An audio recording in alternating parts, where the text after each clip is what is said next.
রাজধানীর বাংলাদেশ সচিবালয়ের ৭ তলা ভবনে ভয়াবহ অগ্নিকাণ্ডের ঘটনা ঘটেছে। আগুন নিয়ন্ত্রণে ৬ ঘন্টা সময় লেগেছে। ফায়ার সার্ভিসের মিডিয়া সেলের কর্মকর্তা মোহাম্মদ শাহজাহান সিকদার এক খুদে বার্তায় জানান, আজ বৃহস্পতিবার সকাল ৮টা ৫ মিনিটে আগুন নিয়ন্ত্রণে আসে।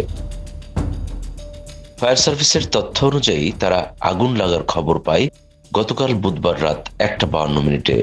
রাত ১টা ৫৪ মিনিটে ঘটনাস্থলে পৌঁছানোর পর ফায়ার সার্ভিসের সদস্যরা আগুন নিয়ন্ত্রণের জন্য ৮টি ইউনিট কাজ করে। পরে ইউনিটের সংখ্যা বাড়তে থাকে।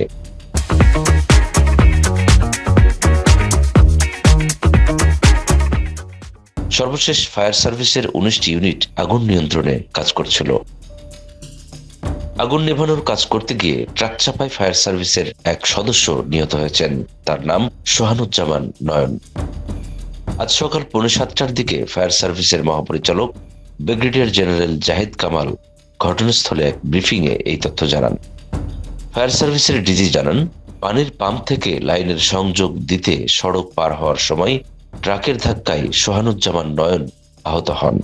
ঢাকা মেডিকেল কলেজ হাসপাতালে নেওয়ার পর তাকে চিকিৎসকরা মৃত ঘোষণা করেন।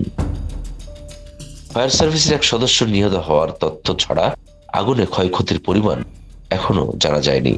এছাড়া আগুন লাগার তাৎক্ষণিক কোনো কারণও জানা যায়নি। এদিকে মন্ত্রিপরিষদ বিভাগের ওয়েবসাইটের দেয়া তথ্য মতে সচিবালয়ের ৭ নম্বর ভবনে যুব ও ক্রীড়া মন্ত্রণালয়, ডাক, টেলিযোগাযোগ ও তথ্য প্রযুক্তি মন্ত্রণালয়, স্থানীয় সরকার, পল্লী উন্নয়ন ও সমবায় মন্ত্রণালয়, শ্রম ও কর্মসংস্থান মন্ত্রণালয়, অর্থ মন্ত্রণালয়, সড়ক পরিবহন ও সেতু মন্ত্রণালয়ের বিভিন্ন বিভাগ রয়েছে। এদিকে আগুন লাগার পর আজ বৃহস্পতিবার সকাল থেকে ৭ নম্বর ভবনের সবগুলো ফটক বন্ধ রয়েছে।